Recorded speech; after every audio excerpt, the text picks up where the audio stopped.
the white-painted traditional Norwegian altar, and more on the side railings. Spring and joy danced together. Ingeborg cocked her head, studying it. So lovely. I always think spring is my favorite season, and then fall slips in with the painting of the leaves and the cooler weather, and I think fall is my favorite. And of course I love summer too, with the garden and the berries. And the white and sparkles of winter, until it drags on too long and sends one more blizzard, and we all dream of spring. Deborah gathered up the few remaining stems of lilac. We humans are so funny.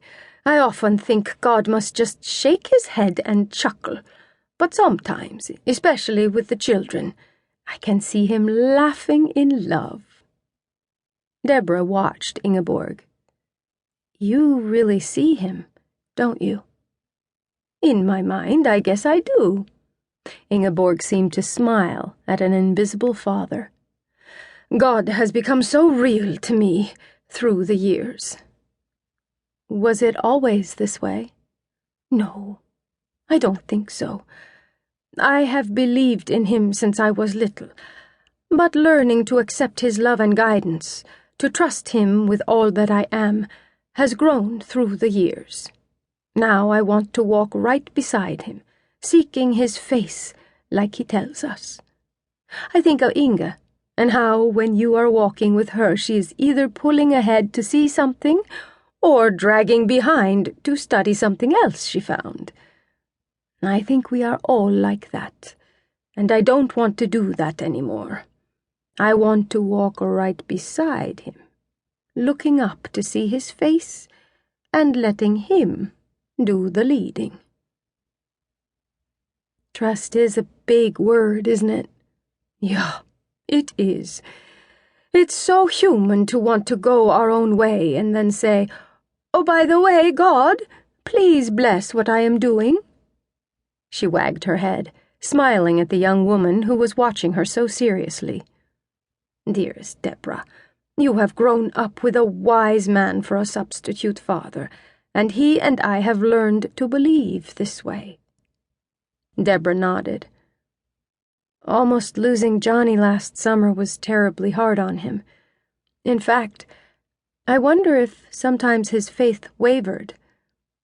There were many nights he didn't sleep while he and Mary Martha kept vigil at the hospital. We all prayed so hard. I know you were a big help with the younger children. When I wasn't on night duty, that's one problem with being a nurse. Patients need round-the-clock care, and being the supervisor, I know, just adds to it. You have to fill in if someone else can't be there. I'm grateful that doesn't happen often, but with that diphtheria epidemic I was so afraid more of our people would come down with it. The wisdom of Astrid and Elizabeth and their contacts with the hospital in Chicago are what saved the rest of us, and getting that antitoxin here so quickly. Deborah heaved a sigh.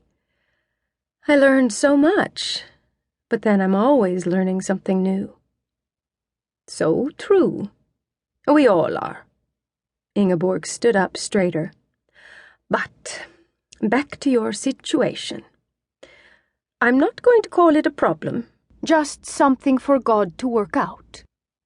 Seems like a problem to me. Deborah picked up some leaves and blossoms that had fallen to the floor. But today I will be glad for Angie and Mr. Devlin. Reverend Devlin. She frowned. That seems stiff. Does that church call their pastors Reverend or Mr. or what? I heard John say that some are called Rector. Rector? Deborah's eyebrows disappeared into the fringe that curved over her forehead. I heard some ministers are called Father. That is the Catholic faith. The Jews are called Rabbi. This can get confusing. Deborah looked around the sanctuary.